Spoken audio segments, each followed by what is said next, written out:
بعض عبادتیں ایسی ہیں کہ جو صرف بدن کے ساتھ مخصوص ہیں، اور بعض عبادتیں ایسی ہیں جو صرف مال کے ساتھ مخصوص ہیں، اور بعض عبادتیں ایسی ہیں جو ان دونوں کا مرکب ہے، مجموعہ ہے، یعنی مال اور بدن دونوں کے ساتھ ہیں۔ مثلا اب نماز ہے، بدن کے ساتھ اس کا تعلق ہے، یہ بدنی عبادت ہے، اس کے ساتھ مال کا کوئی تعلق نہیں ہے۔ یہ ہر انسان کے اوپر فرض ہے جو عاقل ہے، بالغ ہے اور مسلمان ہے، اس انسان کے اوپر نماز فرض ہے۔ اس کا تعلق اللہ نے بدن کے ساتھ رکھا۔ اور زکوٰۃ ایک ایسی عبادت ہے، قربانی ایک ایسی عبادت ہے جس کا تعلق اللہ رب العزت نے خالصتاً مال کے ساتھ رکھا، کہ جس کے پاس مال ہوگا، جس کے پاس نصاب ہوگا، اس کو زکوٰۃ ادا کرنا ہوگی، جس کے پاس نصاب ہوگا اس کو قربانی کرنا ہوگی۔ اس کا تعلق مال کے ساتھ ہے، اس کا تعلق بدن کے ساتھ نہیں ہے۔ لیکن اللہ رب العزت نے حج ایک ایسی عبادت رکھی ہے کہ اس حج کے لیے انسان کے پاس دونوں چیزوں کا ہونا ضروری ہے۔ مال آپ کے پاس جس وقت ہوگا، میرا پیسہ نصاب آپ کے پاس ہوگا، اس کے ساتھ آپ کے پاس صحت ہوگی، اس کے ساتھ آپ کے پاس صحت ہوگی، تو یہ آپ کے اوپر فرض ہو جائے گا۔ اللہ رب العزت نے حج کی عبادت ایسی رکھی ہے کہ یہ ایک عاشقانہ عبادت ہے۔ اس عبادت کے اندر بعض جگہ ایسی ہوتی ہیں کہ ان جگہوں کے اوپر انسان اپنی عقل سے ہٹ کر کام کرتا ہے۔ مثال کے طور پر اب انسان یہاں سے حج کے لیے جائے، انسان یہاں سے سفر کر کے بیت اللہ کے پاس جائے، طواف کرے۔ اب طواف کے اندر آپ دیکھیں کہ انسان کی عقل یہ بات نہیں تسلیم کرتی کہ ایک چار دیواری ہے، ایک کمرہ ہے، یعنی بیت اللہ شریف ہے، اس کے ارد گرد چکر لگانا، یہ انسان کی عقل کے اندر یہ بات نہیں آتی۔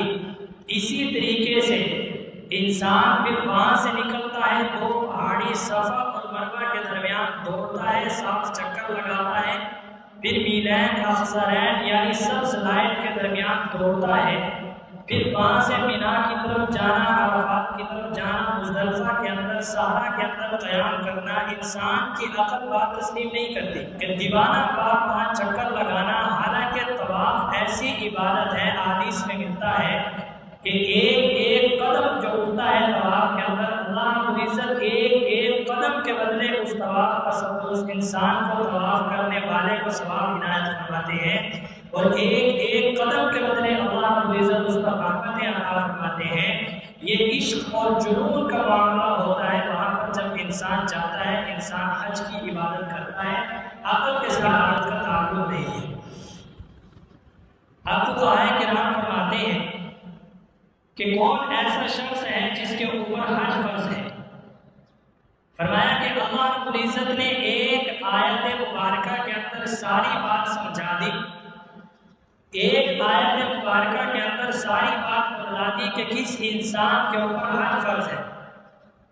اللہ رب العزت نے فرمایا وَلِلَّهِ عَلَى النَّاسِ حِجُّ الْبَيْتِ مَنِ اسْتَطَاعَ إِلَيْهِ سَبِيلًا، کہ جس انسان کے پاس راستے کی طاقت ہے، مَنِ اسْتَطَاعَ إِلَيْهِ سَبِيلًا، جو انسان اتنی طاقت رکھتا ہے کہ اس کے پاس سفر حج کے اخراجات ہوں، وہاں کے اخراجات ہوں، اور اپنے پیچھے جو آل و عیال چھوڑ کر جا رہا ہے اس کا نام نفقہ ہو، فرمایا اس انسان کے اوپر اللہ نے حج کو فرض کر دیا ہے۔ اب اس کے اندر کیا چیز آتی ہے؟ مفسرین کرام نے اس کی تشریح کے اندر لکھا ہے، فرمایا کہ من استطاع الیہ سبیلا کے اندر کیا چیز آتی ہے؟ آج کل 10، 11 یا 12 لاکھ کا حج ہوتا ہے، تو یہ ضروری نہیں ہے کہ اس انسان کے پاس نقد 10-12 لاکھ روپیہ ہو۔ فرمایا کہ اگر انسان کے پاس نقد مال ہے، نقدی ہے، یا انسان کی ملکیت کے اندر چاندی زیورات اتنا ہے کہ وہ اس نصاب کو پہنچتا ہے، یا انسان کے پاس مال تجارت ہے جو اس کی ملکیت کے اندر سے ہے، تو ایسے انسان کے اوپر حج فرض ہے۔ پھر فرمایا کہ من استطاع الیہ سبیلا کے اندر یہ بھی داخل ہے کہ انسان کے پاس صحت ہو اور کوئی چیز انسان کے اس سفر کے اندر رکاوٹ نہ ہو، تو ایسے انسان کے اوپر اللہ کے گھر کا حج کرنا زندگی کے اندر ایک مرتبہ فرض ہے۔ انسان کو اللہ رب العزت نے یہ ایسی عبادت عنایت فرمائی ہے کہ تجربے کے اندر یہ بات ہے، علماء کرام فرماتے ہیں کہ حج ایک ایسی عبادت ہے کہ حج کی وجہ سے کوئی انسان مفلس نہیں ہوا۔ اگر کوئی انسان یہ سوچتا ہو کہ بھائی میں حج کو جاؤں گا 12 لاکھ 10 لاکھ خرچ کروں گا تو اتنا پیسہ اکٹھا گھر سے نکالنا، جیب سے نکالنا، میں تو مفلس ہو جاؤں گا۔ شیطان تو یہ دماغ کے اندر بات ڈالتا ہے کہ 10-12 لاکھ حج پر لگائے گا، کاروبار کے اندر لگا لے، ڈبل ہو جائے گا، آئندہ سال چلے جائیں گے۔ فرمایا کہ حج کے اوپر خرچ کرنے کی وجہ سے دنیا کے اندر کوئی انسان ایسا نہیں ہے جو یہ بات کہے کہ میں نے حج کے اوپر پیسہ خرچ کیا اور میں مفلس ہو گیا، بلکہ حج کے اوپر پیسہ خرچ کرنے کی وجہ سے انسان کے رزق کے اندر برکت تو ہوتی ہے، انسان کے رزق کے اندر کمی نہیں ہوتی۔ حدیث کے اندر ملتا ہے اور گھومنا پے در پہ اوپر نیچے کرنا، لگاتار کرنا، یہ انسان کے گناہوں کو اور انسان کے فقر و فاقہ کو اس طریقے سے دھو ڈالتا ہے جس طریقے سے ایک بھٹی یعنی آگ لوہے کے زنگ اور میل کو ختم کر دیتی ہے۔ حج ایک ایسی چیز ہے اس کی وجہ سے انسان مفلس نہیں ہوتا۔ اور ایک اور بات آپ یاد رکھیں کہ حج کی عبادت جو اللہ رب العزت نے یہ فرمایا ہے کہ من استطاع الیہ سبیلا، جو انسان راستے کے خرچ کی طاقت رکھتا ہو اس انسان کے اوپر حج فرض ہے۔ اب حج فرض ہے تو اس کے اندر کیا بات داخل ہے کہ اگر آپ کی نوجوان اولاد بیٹھی ہے، آپ کی نوجوان بیٹیاں بیٹھی ہیں، کیا یہ حج کے اندر رکاوٹ ہے؟ آپ کی نوجوان اولاد شادی کے لیے تیار ہے، کیا یہ حج کے اندر رکاوٹ ہے؟ یا آپ کے پاس اپنا گھر نہیں ہے، کیا یہ حج کے اندر رکاوٹ ہے؟ آپ کے پاس کاروبار نہیں، کیا یہ حج کے اندر رکاوٹ ہے؟ فقہاء کرام لکھتے ہیں کہ اگر نوجوان بچیاں بیٹھی ہیں یہ بھی حج کے لیے رکاوٹ نہیں ہے، اگر نوجوان بچے بیٹھے ہیں یہ بھی حج کے لیے رکاوٹ نہیں ہے، آپ کے پاس گھر نہیں ہے یہ بھی حج کے لیے رکاوٹ نہیں ہے۔ آج یہ اعتراض آپ بھی سنتے ہوں گے، ہم بھی سنتے ہیں کہ میری نوجوان بیٹیاں پہلے انہیں اٹھا لیں پھر آئندہ سال جائیں گے۔ دیکھیں، شادی کرنا سنت کے مطابق کوئی مشکل نہیں ہے۔ آپ نے تاریخ پڑھی ہوگی، علماء کرام سے سنا ہوگا کہ آپ علیہ الصلوۃ والسلام نے کس طرح اپنی صاحبزادیوں کی شادیاں کی ہیں، کس طرح آپ علیہ الصلوۃ والسلام نے تعلیم دی ہے۔ اور ولیمہ کرنا، بیٹوں کی شادیاں کرنا کوئی مشکل نہیں ہے، اسے تو ہم نے مشکل بنا دیا۔ جہیز کی لعنت ہے، زیورات کی لعنت ہے، ولیمے کے اوپر بھائی اچھے کھانے بنانے ہیں، کئی ڈشیں بنانی ہیں، پھر ولیمے کے اوپر پورا شہر اکٹھا کرنا ہے، یہ تو ہم نے اس کو اپنے اوپر سخت بنا لیا، ہم نے اس کو اپنے اوپر زیادہ جو ہے مشکل بنا لیا ہے۔ ہاں، جس کے پاس گنجائش ہے وہ کر سکتا ہے۔ دیکھیں، آپ علیہ الصلوۃ والسلام کا نکاح ہوا حضرت صفیہ رضی اللہ تعالی عنہا کے ساتھ۔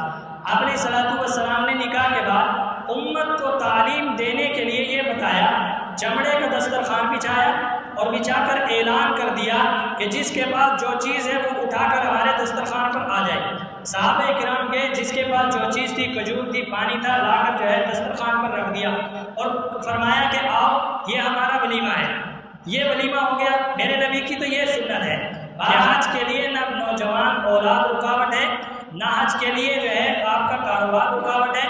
آپ کے پاس اچھا کاروبار نہیں ہے، اچھی گاڑی نہیں ہے، آپ پر حج فرض ہو گیا۔ آپ کے پاس پیسہ اتنا نہیں ہے لیکن حج فرض ہو گیا، آپ کے ذمہ اب ضروری ہے حج کریں۔ اگر حج نہیں کریں گے تو پھر اللہ رب العزت نے آگے فرمایا کہ ومن کفر، جو انسان حج سے انکار کرے گا فإن اللہ غنی عن العالمین، اللہ رب العزت جہان والوں سے پھر غنی ہے۔ پھر آپ علیہ الصلوۃ والسلام نے ارشاد فرمایا کہ جس انسان کے اوپر حج فرض ہو جائے، حج فرض ہو جانے کے بعد وہ انسان اس کے درمیان شرعی رکاوٹ نہ ہو، وہ جان بوجھ کر ٹال مٹول کرتا رہے۔ جناب رسول اللہ صلی اللہ علیہ وسلم نے فرمایا چاہے تو وہ مرے، فرمایا کہ نصرانی ہو کر یا وہ مرے یہودی ہو کر، ہمیں اس کی کوئی پرواہ نہیں ہے، وہ اسلام پر مرے نہ مرے اللہ کو اس کی کوئی پرواہ نہیں ہے، اللہ رب العزت کو اس کی کوئی پرواہ نہیں، اس لیے کہ اللہ نے حج کو فرض کیا اور اس نے اس حج کو ادا نہیں کیا۔ دیکھیں کتنی سخت وعید ہے کہ اگر حج فرض ہو جائے، فرض ہو جانے کے بعد اگر وہ انسان جو ہے حج نہ کرے، اللہ کے نبی صلی اللہ علیہ وسلم نے کیا فرمایا، وہ چاہے تو یہودی ہو کر مرے او نصرانین یا نصرانی ہو کر مرے، اللہ رب العزت کو اس کی کوئی پرواہ نہیں ہے۔ اگر انسان کے اس حج نہ کرنے کی وجہ سے اسلام کی دولت چھین لی جائے، اگر انسان کے حج نہ کرنے کی وجہ سے انسان کا ایمان چھین لیا جائے، آپ بتاؤ یہ دولت، یہ پیسہ، یہ مال، یہ کس کام کا ہے انسان کا؟